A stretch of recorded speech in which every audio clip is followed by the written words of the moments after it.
Bapak Ibu Saudara, semua pemberian yang terbaik, anugerah, berkat yang kita terima yang baik, yang sempurna, datang tidak lain tidak bukan berasal dari Tuhan. Dikatakan mengenai pribadi dia tidak ada pertukaran bayangan, Tuhan kita tidak kadang baik, tidak kadang jahat. Tuhan kita baik, adanya bahkan maha baik. Dan di atas segala sesuatu yang kita terima, ada berkat Tuhan atau anugerah yang paling besar yang tak dapat dibandingkan dengan apapun juga atau siapapun juga. Yaitu kelahiran juru selamat di dalam hati, di dalam hidup kita. Anugerah terbesar yang tak pernah bisa dibandingkan dengan apapun juga. Tidak pernah bisa ditukarkan dengan apapun juga dalam hidup kita. Dalam Roma 8 ayat 31 dikatakan demikian. Sebab itu apakah yang akan kita katakan tentang semuanya itu? Jika Allah di pihak kita, siapakah yang akan melawan kita? Ia yang tidak menyayangkan anaknya sendiri, tetapi yang menyerahkannya bagi kita semua. Bagaimanakah mungkin Ia tidak mengaruniakan segala sesuatu kepada kita bersama-sama dengan Dia? Siapakah yang akan menggugat orang-orang pilihan Allah? Allah yang membenarkan mereka. Siapakah yang akan menghukum mereka? Kristus Yesus yang telah mati, bahkan lebih lagi yang telah bangkit, yang juga duduk di sebelah kanan Allah, yang malah menjadi pembela bagi kita. Siapakah yang akan memisahkan kita dari kasih Kristus? Penindasan atau kesesakan atau penganiayaan, atau kelaparan atau ketelanjangan atau bahaya atau pedang. Seperti ada tertulis, oleh karena engkau kami ada dalam bahaya maut sepanjang hari. Kami telah dianggap sebagai domba-domba sembelihan. Tetapi dalam semuanya itu kita lebih daripada orang-orang yang menang oleh Dia yang telah mengasihi kita. Sebab aku yakin bahwa baik maut maupun hidup, baik malaikat-malaikat maupun pemerintah-pemerintah, baik yang ada sekarang maupun yang akan datang, atau kuasa-kuasa, baik yang di atas maupun yang di bawah, ataupun sesuatu makhluk lain, tidak akan dapat memisahkan kita dari kasih Allah yang dalam Kristus Yesus Tuhan kita. Ayat 31 dikatakan, sebab itu apakah yang kita akan katakan tentang semuanya itu? Jika Allah di pihak kita, siapakah yang akan melawan kita? Jika Allah di pihak kita. Bukan berarti Allah bisa dibeli. Bukan berarti Allah pelin-pelan lalu kita bisa pengaruhi sehingga Dia ada di dalam pihak kita. Kenapa Dia ada bersama dengan kita? Tentu saja karena kita meresponi panggilannya. Kitalah yang akhirnya meresponi anugerah Tuhan. Dan akhirnya kita dengan Tuhan di dalam pihak yang sama. Bukan karena Dia dipengaruhi. Tuhan kita tak pernah takut oleh siapapun juga. Tuhan kita tak pernah bisa dibeli oleh apapun juga. Justru karena anugerahnya yang membeli kita dari maut, dari dosa. Sehingga kita menjadi satu pihak dengan Dia. Bapak Ibu Saudara, jangan berseteru dengan Tuhan. Kalau kita punya musuh, andai kata punya musuh manusia. Padahal firman Tuhan mengajar kita untuk berdamai dengan semua orang. Andai kata kita punya musuh, manusia memusuhi kita. Kita bisa ada perlindungan Tuhan yang meluputkan kita daripada orang-orang yang jahat. Tetapi bayangkan kalau Tuhan yang menjadi seteru kita. Kalau Tuhan yang menjadi lawan kita, kalau Tuhan yang menjadi musuh kita. Padahal tak ada pribadi yang lebih tinggi daripada Dia. Betapa mengerikan perjalanan kehidupan kita. Rasul Paulus berkata, ngeri benar kalau jatuh ke tangan Tuhan yang hidup. Kalau Tuhan di pihak kita, ketika kita meresponi panggilan dan kasih-Nya, dikatakan siapakah yang akan melawan kita? Hasil dari keperbihakannya Tuhan kepada kita. Justru membuat tak ada sesuatu pun yang dapat melawan kita. Bukan berarti kita semena-mena. Bukan berarti kita melakukan hal yang jahat. Lalu sikat sana sikat sini. Kita berbuat ketidakadilan. Bukan itu maksudnya. Siapa yang dapat melawan kita maksudnya adalah tidak ada tantangan, tidak ada masalah, tidak ada himpitan, tidak ada sakit penyakit, tidak ada badai kehidupan yang sanggup menghancurkan kita. Karena yang di dalam diri kita jauh lebih besar, jauh lebih luar biasa daripada yang ada di luar kita. Hasil daripada kita di pihaknya Tuhan atau Tuhan menyertai kita. Tak ada sesuatu pun yang sanggup menghancurkan kehidupan kita.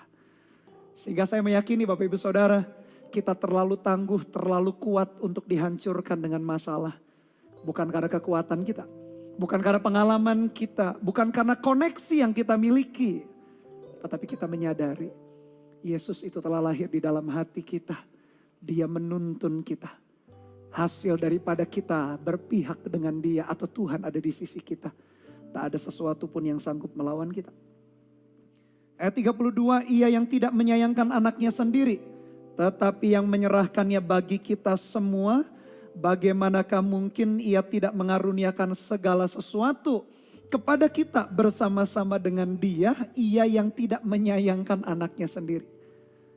Kalau kita melihat dari sudut pandang manusia, kita berkata orang tua macam apa itu yang mau menyerahkan anaknya untuk tujuan orang lain, untuk kebaikan orang lain, orang tua macam apa kalau kita berpikir.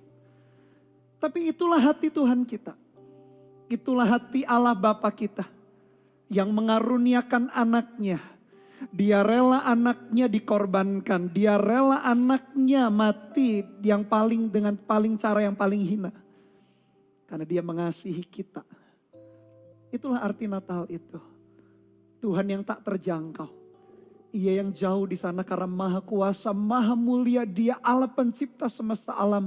Tak terjangkau oleh kekuatan kita, oleh kebaikan kita, oleh niat baik kita. Tapi dia yang jauh di sana. Rela turun datang. Yesus datang dengan misi yang jelas. Hanya untuk mati, mengorbankan dirinya bagi kita. Orang tua macam apa itu? Tapi itulah Allah Bapa kita yang penuh dengan kasih. Sehingga Yohanes 3 ayat 16 ayat yang begitu terkenal berkata, karena begitu besar kasih Allah akan dunia ini. Sehingga ia mengaruniakan anaknya yang tunggal. Supaya barang siapa yang percaya kepadanya tidak binasa. Namun beroleh hidup yang kekal. Ia tak menyayangkan anaknya sendiri tetapi yang menyerahkannya bagi kita. Diserahkannya bagi kita. Bagi manusia, kita yang sering kali menyalahkan Tuhan, sering bersungut-sungut, up and down dalam perjalanan hidup. Kadang-kadang semangat ikut Tuhan, kadang-kadang putus asa. Kadang-kadang dengan lidah yang sama kita mengucap syukur, kadang-kadang kita mengutuki orang lain, kadang-kadang kita mengutuki Tuhan atau bersungut-sungut. Tapi kasihnya yang ajaib, hatinya itu, dia menyerahkan anaknya bagi kita. Oh, dalam kalimat berikutnya, bagaimanakah mungkin ia tidak mengaruniakan segala sesuatu kepada kita bersama-sama dengan dia. Bagaimana mungkin ia tidak mengaruniakan yang lain Bapak Ibu Saudara. Apa yang kita khawatirkan hari ini, apa yang kita gumulkan hari ini. Keuangan, kesehatan, kita bergumul dengan sakit, penyakit. Kita bergumul dengan masa depan, dengan keluarga, dengan keturunan. Memang masalah-masalah itu akan menantang kehidupan kita. Memang kita juga tidak bisa memandang remeh masalah-masalah itu perlu diselesaikan, perlu dihadapi. Tetapi di atas semuanya itu, yakinkan diri kita, hati kita. Nyawanya saja, anaknya saja yang paling berharga diberikannya kepada Bapak Ibu Saudara dan saya. Bagaimana mungkin yang lain tidak dikaruniakan, yang harganya pasti jauh lebih murah. Yang harganya pasti jauh lebih rendah daripada pribadi Tuhan Yesus yang paling mahal, yang paling berharga saja dia berikan di dalam hidup kita. Betapa hati kita harusnya penuh dengan ucapan syukur, bukan dengan sungut-sungut, bukan dengan menyalahkan, bukan dengan merasa kurang. Tuhan, engkau tetap kurang, engkau belum menjawab doaku, belum melakukan mujizat ini dan itu. Meskipun memang tidak semua yang kita inginkan kita terima begitu saja. Tetapi yakinkan diri kita. Yang terbaik saja, yang paling berharga dianugerahkan kepada kita, yaitu nyawanya sendiri. Yaitu Natal itu. Yesus diberikan bagi manusia. Yesus lahir dalam hidup kita. Bagaimana mungkin yang lain tidak dikaruniakan. Miliki prinsip, miliki cara pandang yang benar. Bahwa dia Allah yang adalah kasih itu. Telah menganugerahkan yang terbaik di dalam hidup kita. Jangan tinggalkan Tuhan, jangan tukarkan dia dengan apapun juga. Ayat 33, siapakah yang akan menggugat orang-orang pilihan Allah? Allah yang membenarkan mereka. Siapakah yang akan menghukum mereka? Siapa yang menggugat, siapa yang menghukum? Bukan berarti tadi kita sembarangan di dalam hidup kita berbuat jahat, berbuat seenaknya sendiri. Lalu kita merasa kita kan anak Tuhan. Tuhan pasti membela kita. Kalau kita melakukan kecurangan, Tuhan tidak pernah takut sama kita. Tuhan dia hakim yang adil, dihakiminya juga kita. Meskipun kita percaya kepada Tuhan, tapi kita berbuat jahat dan curang. Tapi maksudnya adalah siapa yang menggugat orang-orang pilihan Allah. Allah yang membenarkan mereka, siapa yang akan menghukum mereka. Maksudnya berbicara. Ketika kita ikut Tuhan ada tantangan. Ketika ikut Tuhan kita diejek, kita dihina. Kita mungkin mengalami sesuatu yang merugikan kita. Tetapi dikatakan Allah lah yang membenarkan mereka. Bukan luar biasa pribadi Tuhan di dalam hidup kita. Ayat 34 dikatakan Kristus Yesus yang telah mati. Bahkan lebih lagi yang telah bangkit. Yang juga duduk di sebelah kanan Allah yang malah menjadi pembela bagi kita. Yesus lahir 2000 tahun yang lalu, jelas misinya, jelas tujuannya jelas. Hanya untuk lahir di atas muka bumi. Menebus dosa manusia, mati di atas Kalvari dengan cara itu. Hanya dengan cara itu saja.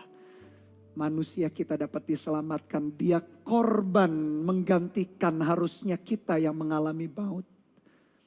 Dia menjadi pengganti, dia menjadi korban itu. Misi Yesus begitu jelas. Datang ke atas muka bumi hanya untuk mati. Bangkit pada hari yang ketiga dan terangkat ke sorga. Dan duduk katanya di sebelah kanan Allah yang malah menjadi pembela bagi kita.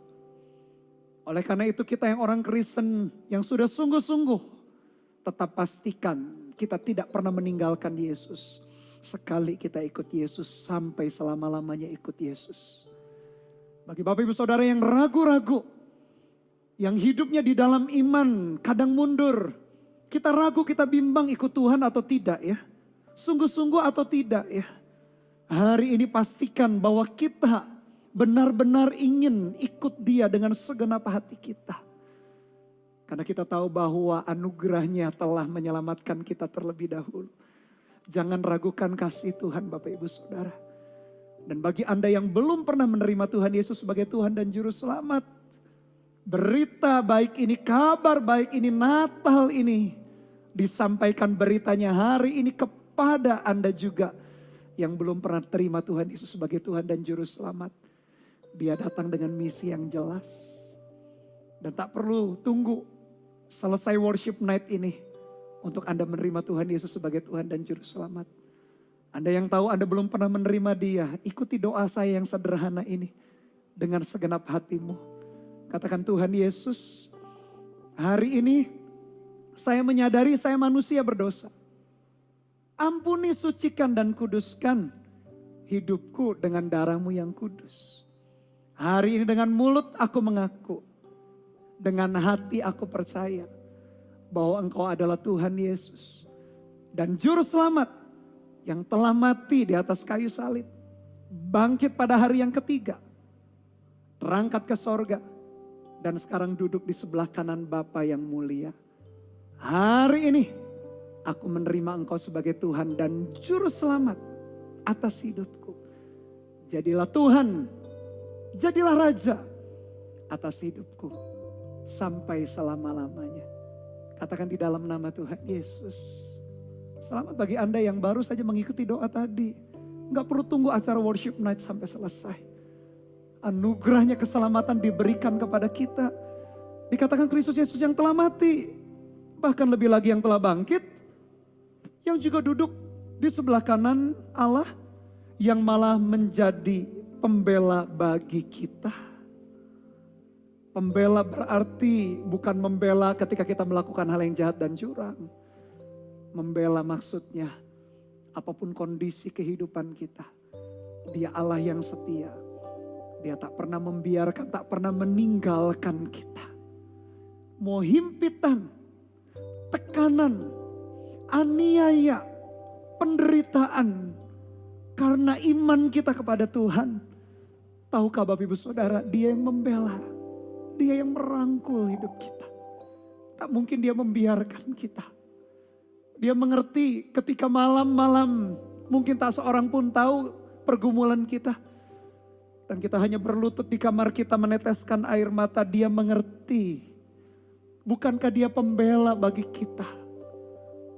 Ketika pertengkaran terjadi, padahal kita sudah dalam posisi yang benar. Kemudian kita melepaskan pengampunan, memaafkan, padahal dalam hati kita tahu kita yang benar. Lalu ketika berbalik kita pergi dari pertengkaran itu, kita tertunduk, kita merasa hati kita sakit, kita berkata, Tuhan harusnya aku yang benar. Tetapi aku belajar untuk rendah hati melepaskan pengampunan. Tuhan pun jadi pembela bagi kita. Dia merangkul kita.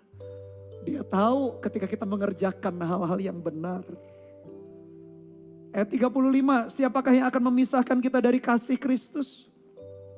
Penindasan atau kesesakan, atau penganiayaan, atau kelaparan, atau ketelanjangan, atau bahaya, atau pedang. Siapakah yang memisahkan kita dari kasih Kristus? Jawabannya tidak ada. Tidak ada sesuatu pun, tidak ada makhluk apapun, tidak ada kuasa apapun yang sanggup memisahkan kita. Kalaupun ada, karena kita yang sengaja menjauhkan diri kepada Tuhan. Itu pun Bapak Ibu Saudara. Kalau kita menjauhkan diri dari Dia. Saya jadi teringat penulis Mazmur berkata, kemanakah aku dapat pergi menjauhi Roh-Mu ya Tuhan? Kudaki gunung Engkau ada di sana. Di lembah Engkau ada di sana. Bahkan kita tidak bisa bersembunyi dari Roh Allah yang mencari kita. Dari kasih karunia-Nya, siapa yang bisa memisahkan kita dari kasih Kristus? Meskipun kita yang sengaja memisahkan diri, Dia pun menunggu kita untuk berbalik. Itulah pesan Tuhan yang mau disampaikan kepada Bapak Ibu Saudara. Di kilometer berapapun, Dia ada di kilometer itu. Dia ada menunggu kita untuk kembali berbalik kepada Dia. Meskipun kita yang sengaja membuang Tuhan. Meskipun kita yang sengaja mengkhianati Dia. Tapi Dia terlanjur mengasihi, mencintai kita. Ayat 36, seperti ada tertulis. Oleh karena Engkau kami ada dalam bahaya maut sepanjang hari. Kami telah dianggap sebagai domba-domba sembelihan, kadang ikut Tuhan, bukan kadang. Memang Yesus sendiri berkata, engkau harus pikul salib, sangkal diri dan ikut aku setiap hari. Ikut Tuhan. Ada penderitaan, ada aniaya yang kita alami. Ya, percayalah Tuhan gak pernah meninggalkan. Ayat 37, tetapi dalam semuanya itu kita lebih daripada orang-orang yang menang. Oleh Dia yang telah mengasihi kita. Dikatakan kita lebih daripada pemenang itu. Ketika kita ditekan, dianiaya, ditindas. Tapi kita berkata, Tuhan, aku gak mau meninggalkan Tuhan. Engkaulah hal yang terbaik yang aku punya. Engkaulah pribadi yang paling berharga, aku gak mau meninggalkan Engkau. Ketika dianiaya, ditekan, kita tetap memutuskan mengasihi Tuhan. Kitalah orang-orang yang lebih daripada pemenang itu.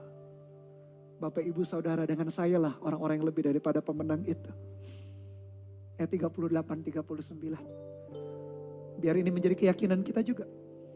Sebab aku yakin bahwa baik maut maupun hidup, baik malaikat-malaikat maupun pemerintah-pemerintah, baik yang ada sekarang maupun yang akan datang, atau kuasa-kuasa, baik yang di atas maupun yang di bawah, ataupun sesuatu makhluk lain, perhatikan, tidak akan dapat memisahkan kita dari kasih Allah yang ada dalam Kristus Yesus Tuhan kita. Tidak akan dapat memisahkan. Tak ada sesuatu pun di dalam hidup kita yang dapat memisahkan kita dari kasih Allah. Apapun itu Bapak Ibu Saudara. Bahkan ketika kita memutuskan meninggalkan Dia pun Dia ada di sana. Bukankah betapa hati kita harusnya bersyukur. Harusnya berterima kasih. Kebaikan dan anugerahnya mengikuti kita. Bukankah semua hal yang baik, yang sempurna datang bukan dari siapa-siapa, selain datang daripada Dia. Tak ada pertukaran bayangan. Dulu Dia baik, sekarang Dia baik, sampai selama-lamanya Dia baik. Dan anugerah terbesar yang kita terima adalah ketika Dia lahir dalam hidup kita. Dia telah mati untuk menebus dosa kita, sehingga kekekalan atau hidup yang kekal menjadi bagian di dalam kehidupan kita. Biarkan hati kita limpah dengan ucapan syukur.